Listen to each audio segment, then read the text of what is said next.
Hello, कैसे हैं आप? आज मैं आपको हिंदी रचना में आप अपनी पाठ्य योजना किस प्रकार से बनाएँगे, वो मैं आपको बता रही हूँ। देखिए, गद्य की मैंने आपको बताई कि किस तरह से पाठ्य योजना बनानी है, पद्य की मैंने आपको पाठ्य योजना बताई, इसके अलावा व्याकरण की भी पाठ्य योजना मैं बना चुकी हूँ। उपसर्ग पर, प्रत्यय पर, क्रिया विशेषण, संधि, अलंकार। इसी प्रकार से हिंदी की एक अन्य विधा है रचना, जिसमें हम निबंध है, कहानी है और पत्र, इस तरह से 3 पर हम पाठ्य योजना बनाते हैं। तो ये जो आप देख रहे हैं, सबसे पहले आप दैनिक पाठ्य योजना लिखेंगे, उसके बाद आप कक्षा, विषय, प्रकरण और दिनांक, कालांश और अवधि, ये जो पूर्तियाँ हैं आपको ब्लैक बोर्ड पर भी इसी प्रकार से करनी है और डायरी में भी इसी प्रकार से करनी है। तो आज का जो हमारी हिंदी की कहानी है वो है उठाए जिम्मेदारी। ठीक है, इस तरह से आप जो ब्लैक बोर्ड पूर्तिज है वो आप कर लेंगे। ये हमने विषय वस्तु सार किया है, जो हमने कहानी ली है उसको हमने यहाँ पर संक्षिप्त में लिख दिया है। यदि आपके कॉलेज के अंदर विषय वस्तु विश्लेषण करवाया जाता है तो आप लिखें, अन्यथा आप ना करें, सीधा आप उद्देश्य से अपनी पाठ्य योजना को प्रारंभ करें।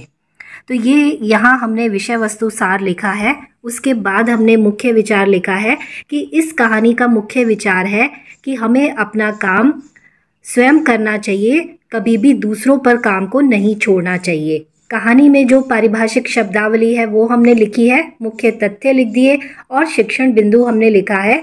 कहानी का प्रथम भाग, द्वितीय भाग और तृतीय भाग, चतुर्थ भाग, इस तरह से हमारे 4 शिक्षण बिंदु हैं। ठीक है, उसके पश्चात हमने यहाँ पर लिखे हैं शिक्षण उद्देश्य और अपेक्षित व्यवहारगत परिवर्तन। पहला हमारा उद्देश्य है ज्ञानात्मक, जिसके 2 भाग हैं, भाषा तत्वों का ज्ञान प्राप्त करना और विषय वस्तु का ज्ञान प्राप्त करना। उद्देश्य जो है पूरे विस्तार से लिखने बहुत ही जरूरी है। जैसा कि हमने लिखा है कि विद्यार्थी उठाए जिम्मेदारी कहानी में आए भाषा तत्वों जैसे जमींदार, पैदावार, गुमान आदि शब्दों का प्रत्यस्मरण और प्रत्याभिज्ञान कर सकेंगे। विद्यार्थी उठाए जिम्मेदारी कहानी का सारांश हमें अपना काम स्वयं करना चाहिए को ग्रहण कर सकेंगे। विद्यार्थी उठाए जिम्मेदारी कहानी के माध्यम से शब्द भंडार में वृद्धि करने में सक्षम हो सकेंगे और इस कहानी का केंद्रीय भाव कि हमें अपना काम स्वयं करना चाहिए, दूसरों के भरोसे नहीं छोड़ना चाहिए को जान सकेंगे।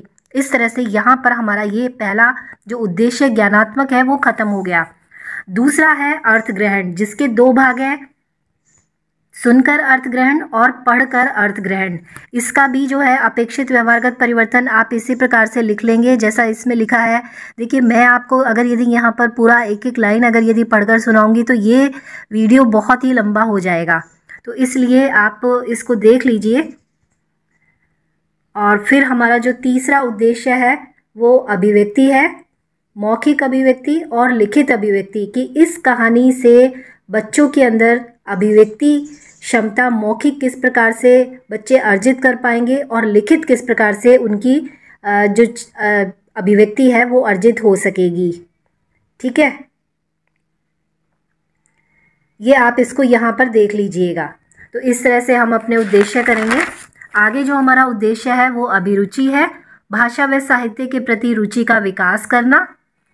और फिर उसके पश्चात है अभिवृत्ति, सद्वृत्तियों का विकास करना। अभिवृत्ति का जो उद्देश्य है वो हमने यहाँ पर लिख लिए हैं। इसी प्रकार से आप लिख लेंगे कि सद्वृत्तियाँ कौन सी होती हैं, जैसे साहित्यिक प्रेम है, मानव प्रेम है, और जो भी विद्यार्थी भावों को अनुभूत करेंगे, विचारों को अनुभूत करेंगे, उनको वो लिख कर व्यक्त कर सकेंगे, कल्पना कर सकेंगे। तो इस तरह से हमारे उद्देश्य यहाँ पर पूरे हो गए। उसके बाद हमने सहायक सामग्री लिख दी है, कक्षा उपयोगी और पूर्व ज्ञान लिख दिया है। उसके पश्चात अब हमारे आएंगे प्रस्तावना प्रश्न। प्रस्तावना प्रश्न हम एक कहानी के माध्यम से करेंगे। चूँकि हम कहानी यहाँ पर पढ़ा रहे हैं तो बच्चों को प्रस्तावना में कहानी सुनाएंगे। ये हमने एक कहानी ली है, छोटी सी कहानी है जो हमने यहाँ लिखी है। मैं आपको संक्षिप्त में बता देती हूँ कि किसी गांव में एक लड़का जो अपना काम खुद नहीं करता था, दूसरों के भरोसे छोड़ देता था। हालांकि उसके माता पिता ने समझाया, लेकिन उसने कभी भी अपने माता पिता की बात को नहीं समझा और वो अपने माता पिता की बात को सुनकर हमेशा हंसता था। एक दिन श्याम के पिता की मृत्यु हो गई। अब सारी जिम्मेदारी श्याम पर आ गई, लेकिन उसको कोई काम तो आता नहीं था, इसलिए वो दिनों दिन गरीब होता चला गया। तो एक दिन वो परेशानी में जंगल गया, तो वहाँ उसकी भेंट साधु से हुई। साधु ने कहा कि तुम इतने परेशान क्यों हो? तो उसने अपनी परेशानी बताई। तो साधु ने कहा कि तुम अपना काम दूसरों पर टाल देते हो, तुम अपनी जब तक जिम्मेदारी को नहीं समझोगे तब तक जो है तुम अपने जीवन में आगे नहीं बढ़ सकते। तब साधु की बातों का श्याम ने बहुत विचार किया और उसने अपना काम खुद करना शुरू किया और धीरे धीरे वो अमीर हो गया। इस तरह से हमने अब कहानी सुना ली। अब हम बच्चों से ये प्रश्न करेंगे कि सोनपुर गांव में किस नाम का लड़का रहता था? श्याम। श्याम के पिता की मृत्यु के बाद उसे कौन सी समस्या का सामना करना पड़ा? गरीबी का। गरीबी की समस्या श्याम ने किसे बताई? साधु को। साधु ने परेशानी का क्या हल बताया? कि अपना काम खुद करना चाहिए। इस कहानी से हमें क्या शिक्षा मिलती है? कि हमें अपना काम स्वयं करना चाहिए। ऐसे ही भाव वाली कहानी के बारे में आप क्या जानते हैं? ये हमारा समस्यात्मक प्रश्न हो गया। फिर उसके पश्चात उद्देश्य कथन है कि इस कहानी से हमें ये शिक्षा मिलती है कि हमें अपना काम स्वयं करना चाहिए, दूसरों के भरोसे नहीं छोड़ना चाहिए। इसी भावार्थ की कहानी उठाएं जिम्मेदारी का आज हम रसास्वादन करेंगे। ठीक है, ये हमारा उद्देश्य कथन यहाँ खत्म हो गया। फिर उसके पश्चात हमने अब पाठ का विकास है। पाठ के विकास में हमने शिक्षण बिंदु, छात्र अध्यापिका क्रिया, विद्यार्थी क्रिया, सहायक सामग्री, ये इस प्रकार से हमने 4 जो है कॉलम बनाए हैं। अब शिक्षण बिंदु है कहानी का प्रथम भाग। कहानी ये हम चित्र दिखाकर करेंगे। ठीक है, इसमें हम प्रश्न करेंगे कि चित्र में क्या दिखाई दे रहा है? किसान और बूढ़ा व्यक्ति। किसान क्या कह रहा है? खेत को जोत रहा है। बूढ़ा व्यक्ति किसानों से क्या बातें कर रहा है? अब ये समस्यात्मक प्रश्न हो गया। अब हम यहाँ कहेंगे कि एक जमींदार था, उसके पास बहुत ज़मीन थी जिस पर खेत थे। वो रोज़ सुबह उठकर खेतों में जाता, किसान से खेती के विकास की बात करता, समस्या को हल करने की कोशिश करता और पूरे गांव में उसके खेतों की पैदावार सबसे अच्छी होती। लेकिन जमींदार बीमार रहने लगा, मर गया और सारी जिम्मेदारी बेटों पर आ गई। तो ये कहानी का प्रथम भाग हो गया। अब कहानी का दूसरा भाग है कि इस चित्र में क्या दिखाई दे रहा है? गाय है और एक आदमी है। गाय क्या कर रही है? फसलों को खा रही है। आदमी क्या कर रहा है? सो रहा है। फसलों की पैदावार कम क्यों है? अब ये हमारा समस्यात्मक प्रश्न हो गया। ये कहानी का दूसरा भाग है। अब यहाँ पर ये है कि अध्यापिका कथन में आप लिखोगे कि बेटे को दौलत का नशा था, इसलिए वो खेतों में नहीं जाता था। उसे लगता था कि खेतों में जाने की ज़रूरत नहीं है क्योंकि काफ़ी लोग हैं वो खेतों में काम करेंगे। लेकिन धीरे धीरे क्या हुआ? आधी से ज़्यादा फसल को पशु खा गए और कुछ में कीड़े लग गए। अब उसके पश्चात हम यहाँ पर तीसरा भाग है जो हम चित्र दिखाकर पूछेंगे कि चित्र में कौन दिखाई दे रहा है? जमींदार का बेटा।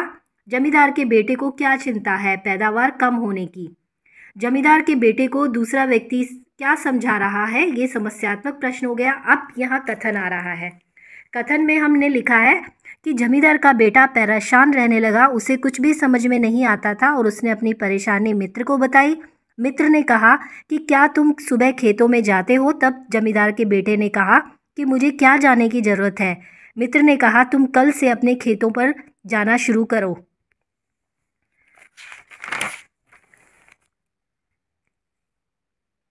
सुबह उठकर जमींदार का बेटा खेतों में गया तो वहाँ पर कोई भी नहीं था। खेतों में काम करने वाले लोग अब तक आए ही नहीं थे। फिर कहानी का चौथा भाग है। अब प्रस्तुत चित्र में खेत कैसे दिखाई दे रहे हैं? हरे भरे लहराते हुए। किसान के कार्यों को सही तरीके से कौन करवा रहा है? जमींदार का बेटा। जमींदार का बेटा खुश क्यों है? अब ये यहाँ पर हमने लिख दिया कहानी का चौथा भाग कि जमींदार के बेटे को सारा माजरा समझ आ गया। अब वो रोज़ खेतों में जाता है और अपनी निगरानी में काम करवाता है। लोग भी सही तरीके से काम करते हैं और उसको अच्छी फसल होती है। और उसे अब ये समझ में आ गया कि दूसरों के भरोसे काम को नहीं छोड़ना चाहिए। अब हमने यहाँ कहानी से शिक्षा लिख दी है कि हमें इस कहानी से क्या शिक्षा मिली। उसके पश्चात ये हमारे मूल्यांकन प्रश्न है। आप मूल्यांकन प्रश्न बनाएंगे। 2 बहुविकल्पी प्रश्न होंगे, 2 अति लघु उत्तरात्मक होंगे, 2 लघु उत्तरात्मक होंगे और आप गृह कार्य देंगे कि उठाए जिम्मेदारी कहानी का सार अपने शब्दों में लिखे। तो कहानी जो है हमेशा इसी प्रकार से हिंदी के अंदर पढ़ाई जाती है। आप जिस तरह से एसएस के अंदर, इकोनॉमिक्स के अंदर, ज्योग्राफी के अंदर पाठ्य योजना बनती है कि आप सबसे पहले आपने विकासात्मक प्रश्न पूछे, फिर छात्र अध्यापिका कथन किया, फिर बोध प्रश्न किया, वो पाठ्य योजना हिंदी के अंदर नहीं बनती है। अगर यदि आप इस तरीके से बनाते हैं तो वो गलत है। तो बेटर ये है कि आप इस तरीके से अपनी हिंदी में कहानी की पाठ्य योजना को बनाएं। Thank you.